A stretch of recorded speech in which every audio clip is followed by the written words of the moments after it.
నమస్తే, welcome to our channel. Breaking news చూస్తున్నాము. నిన్న ఒక ఫ్లైట్ బేగంపేటలో గంటపాటు చక్కర్లు కొట్టింది ఆకాశాల్లో. అందులో రామ్ చరణ్ అలాగే జూనియర్ ఎన్టీఆర్ ఉన్నట్లుగా మనకి వార్తలు వస్తూ ఉన్నాయి. సో మరి అంతసేపు ఎందుకు చక్కర్లు కొట్టాల్సి వచ్చింది ఏంటి?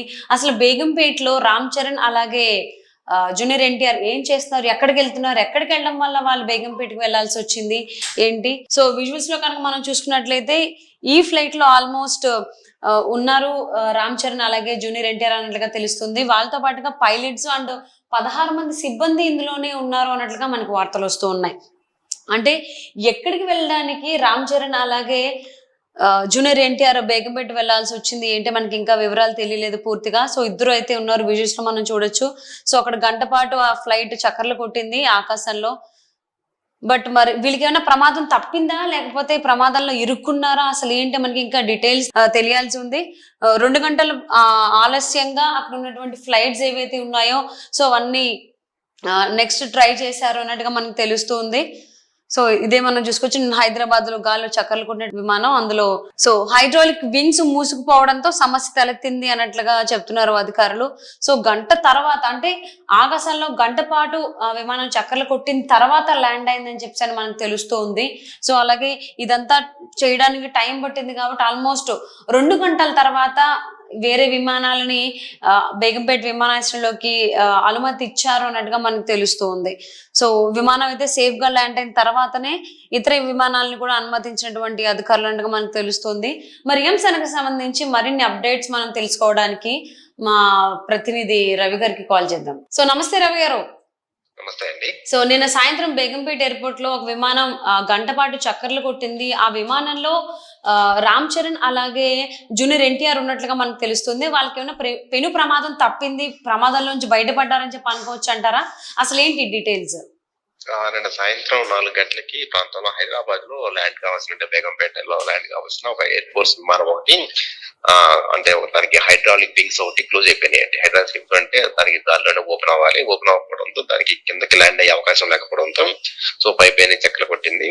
అయితే ఇప్పుడు నిన్న సాయంత్రం 4 గంటలకు కూడా సోషల్ మీడియా ద్వారా కానీ వివిధ మీడియా ఛానల్ ద్వారా కానీ రకరకాల మార్గాల ద్వారా కూడా బాగా ఆ న్యూస్ కూడా బాగా వైరల్ అయ్యింది. అయితే సో ఆ ప్రాంతంలో మన టైంలో ఫస్ట్ అనుకున్నది ఓన్లీ అందులో ఎవరైనా ప్రయాణికులు ఉన్నారా అని చెప్పి జనం భయపడ్డారు. అయితే ఏంటంటే అది ఒక గంట సేపు చక్కలు కొట్టిన తర్వాత దాని కొంచెం ఫ్యూయల్ మొత్తం అయిపోయిన తర్వాత దాన్ని సేఫ్ గా ల్యాండ్ చేశారు. ల్యాండ్ చేసిన తర్వాత మనకి అర్థమైంది ఏంటంటే అది ఎయిర్ ఫోర్స్ విమానం అనమాట. అంటే సాధారణ ప్రయాణికులకి సంబంధించింది కాదు. అందులో ఇద్దరు పైలట్లు, సో 14 మెంబర్స్ క్రూ ఉన్నారనమాట. వాళ్ళు అంటే వాళ్ళందరూ సంబంధించి వాళ్ళందరూ ఎయిర్ ఫోర్స్ సంబంధించిన వాళ్ళే అనమాట. అంటే సాధారణ ప్రయాణికులు ఎవరు లేరు. అయితే మరి ఎన్టీఆర్, రామ్ చరణ్ ఉన్నారు అందులో అని ఎందుకు వచ్చింది వార్త అంటే, అది సేఫ్ ల్యాండింగ్ అయ్యే టైంలో బేగంపేట ఎయిర్పోర్ట్ లో NTR with family, Ram Charan and with family వాళ్ళు ఎయిర్పోర్ట్ లో వెయిట్ చేస్తున్నారు ఒక గంట నుంచి. ఎందుకంటే వాళ్ళు అక్కడ నుంచి ముఖేష్ అంబానీ కొడుకు పెళ్లి జరుగుతుంది ముంబైలో, జామ్నగర్ లో. సో ఆ పెళ్లికి వెళ్ళడం కోసం ఫ్లైట్ కోసం వెయిట్ చేస్తున్నారు అనమాట. సో అయితే అంటే జనమంతా ఏమంటున్నారంటే సోషల్ మీడియాలో, సో ఒకవేళ ఆ ఫ్లైట్ లో వాళ్ళు ఉన్నారేమో, అక్కడ నుంచి ఆ ఫ్లైట్ లో దిగి అక్కడ కొంచెం అంటే కొంచెం సేఫ్ ల్యాండ్ అయిన తర్వాత కొంచెం రెస్ట్ తీసుకున్న తర్వాత మళ్ళీ అక్కడ నుంచి వెళ్ళిపోయారేమో అని అట్లా రకరకాల కథనాలు వచ్చినాయి. కానీ అదైతే నిజం కాదు. ఎందుకంటే ఆ గాల్లో చక్కర కొట్టిన విమానానికి ప్లస్ ఈ కింద వెయిట్ చేసిన వాళ్ళకి సంబంధం లేదు, రెండు వేరు వేరు. అయితే సేఫ్ ల్యాండ్ అయిపోయిన తర్వాత అక్కడ నుంచి సో అంటే అది సేఫ్ ల్యాండ్ అయ్యే వరకు కూడా అక్కడ నుంచి ఎలాంటి విమానాలని వేరే టేక్ ఆఫ్ అవ్వనివ్వలేదు. అది సేఫ్ ల్యాండ్ అయిపోయిన తర్వాత ఓకే ఇంకేం ప్రమాదం జరుగుతుంది, అక్కడ నుంచి ఆ ముంబైకి బయలుదేరిన ఫ్లైట్ బయలుదేరింది. అయితే ఈ ఇష్యూ వల్ల ఏంటంటే రామ్ చరణ్ గానీ ప్లస్ ఎన్టీఆర్ గానీ ఒక 2 గంటల పాటు ఎయిర్పోర్ట్ లో వెయిట్ చేయాల్సి వచ్చింది. సో అది అట్లా అయితే ఏంటంటే సోషల్ మీడియాలో మాత్రం కథనాలు వేరే విధంగా వచ్చినాయి. ఆ ఫ్లైట్ లో వాళ్ళు ఉన్నారని, సో అట్లా పెళ్లికి వెళ్ళేటప్పుడు కొంచెం ఇబ్బంది అయింది కొంచెం, అందుకని ఆ ఫ్లైట్ లో ఉండడం వల్ల సేఫ్ గా ల్యాండ్ అయిన తర్వాత కొంచెం రిలాక్స్ అయ్యి అక్కడ నుంచి తర్వాత మళ్ళీ బయలుదేరారని వార్తలు వచ్చినాయి. కానీ సో ఆ విమానానికి గంట సేపు పాటు లెక్కలు కొట్టిన విమానానికి ఎయిర్పోర్ట్ లో వీళ్ళు వెయిట్ చేయడం దానికి రెండు సంబంధం లేదు, రెండు వేరు వేరు అంశాలు. అయితేనంటే సోషల్ మీడియాలో సరిగ్గా రెండు కలిపేసి చూస్తున్నారు. ఇదైతే పెద్ద ప్రమాదం చేయని తప్పించుకోలేదు. అది సేఫ్ ల్యాండ్ అయిన తర్వాత అంటే కొంచెం మరి వాళ్ళు ఒక అదేనా సేఫ్ ల్యాండ్ అవ్వకపోయింటే కొంచెం పరిస్థితి కొంచెం ఇబ్బందికరంగా ఉండేది. అయితే కొంచెం అంటే అందులో ఆల్రెడీ ఇద్దరు పైలట్లు ప్లస్ 14 మంది స్టాఫ్ ఉన్నారు కానీ కొంచెం ప్రాబ్లం అయింది. అయితే ఏంటంటే కొంచెం అధికారులు చాకచక్యంగా వ్యవహరించడం, కొంచెం ఫ్యూయల్ అయ్యే వరకు కూడా కొంచెం ఫ్లైట్ చేయించి తర్వాత కింద ల్యాండ్ చేయించడం వల్ల కొంచెం పెద్ద ప్రమాదం తగ్గిందని చెప్పొచ్చు. అయితే ఈ ఇష్యూకి ప్లస్ రామ్ చరణ్ ఎన్టీఆర్ వాళ్ళ ఇష్యూకి సంబంధం రెండు వేరే అంశాలు. ఓకే. అంటే ఈ ఎయిర్ ఫోర్స్ విమానం ఏదైతే ఉందో దానికి ఇదేదైనా కొత్తగా వచ్చినటువంటి ఎయిర్ ఫోర్స్ విమానమా? లేకపోతే ఆల్రెడీ పాతదేనా? సో, ఆ డీటెయిల్స్ ఆల్రెడీ ఏమన్నా తెలుసా అండి మనందరికి? ఆల్రెడీ పాతదేనండి. మనకి హైదరాబాద్ చుట్టుపక్కల షామీర్పేట లేకపోతే కొంచెం ఆ ఏరియాలో మనకి ఎయిర్ ఫోర్స్ సంబంధించిన అకాడమీస్ ఉన్నాయి. అంటే మన హ్మ్. గవర్నమెంట్ అన్నమాట.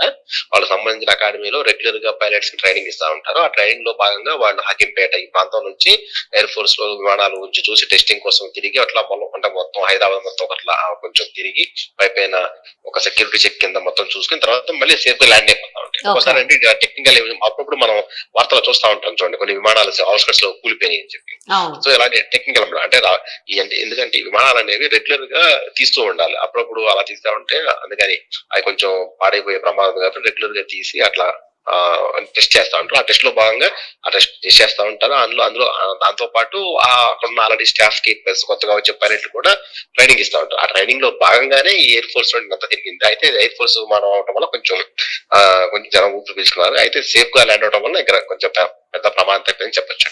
ఓకే. సో, ప్రాణహాని అయితే ఎటువంటిది జరగలేదని చెప్పేసి అని అప్డేట్స్ కదండీ! లేకపోతే ఏమైనా అవునండి. దాచిపెడుతున్నారా? లేకపోతే లేదు లేదు, అలాంటిది ఏం లేదండి. సేఫ్ గా బేగంపేటలో ఎయిర్‌పోర్ట్ లో సేఫ్ గా ల్యాండ్ అయింది. అందరూ సురక్షితంగా దిగారు. హ్మ్. అందరూ అంతా చూసారు.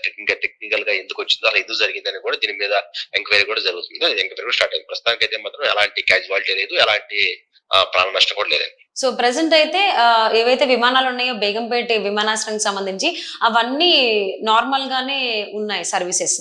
సర్వీసెస్ అంటే ఎటువంటి ఇబ్బందులు లేవు. అంటే బేగంపేట విమానం ఇంతకుముందు డొమెస్టిక్ విమానం అని మన ఇప్పుడు బేగంపేట కాకుండా శంషాబాద్ ఇంటర్నేషనల్ ఎయిర్‌పోర్ట్ కట్టిన తర్వాత అంటే సాధారణ ప్రయాణికుల అవసరాల కోసం ప్రస్తుతం శంషాబాదే వాడుతున్నారు. బేగంపేట ఎయిర్‌పోర్ట్‌ని పూర్తిగా ఎయిర్ ఫోర్స్ వాళ్ళ కండిషన్ ఉంది. అంటే పెద్ద హ్మ్. పెద్ద పెద్ద వీఐపీలు వాళ్ళు వచ్చినప్పుడు మాత్రం వాళ్ళ కోసమే బేగంపేట వాడతారు తప్ప డొమెస్టిక్ అంటే రెగ్యులర్ గా వెళ్ళే వాళ్ళ కోసం బేగంపేట విమానాశ్రయం వాడరండి. ఓకే. వాడరు. ఓన్లీ వీఐపీలకి, only plus air force staff కి వాళ్ళ కోసం వాడతారు. అది పూర్తిగా వాళ్ళ కంట్రోల్‌లో ఉంటుంది. సో, కాబట్టి అక్కడ రెగ్యులర్ ప్రయాణికులు వెళ్ళే అవకాశం లేదు. సో, ఇది ఇష్యూ జరిగింది కాబట్టి నిన్నే సాయంత్రం సార్ట్ ఔట్ అయిపోయింది. సో, ప్రస్తుతం రెగ్యులర్ కార్యకలాపాలన్నీ బేగంపేట నుంచి జరుగుతా ఉన్నాయి. అట్లే శంషాబాద్ నుంచి కూడా జరుగుతా ఉన్నాయి. ఓకే. థాంక్ యూ రవి గారు. Thank you.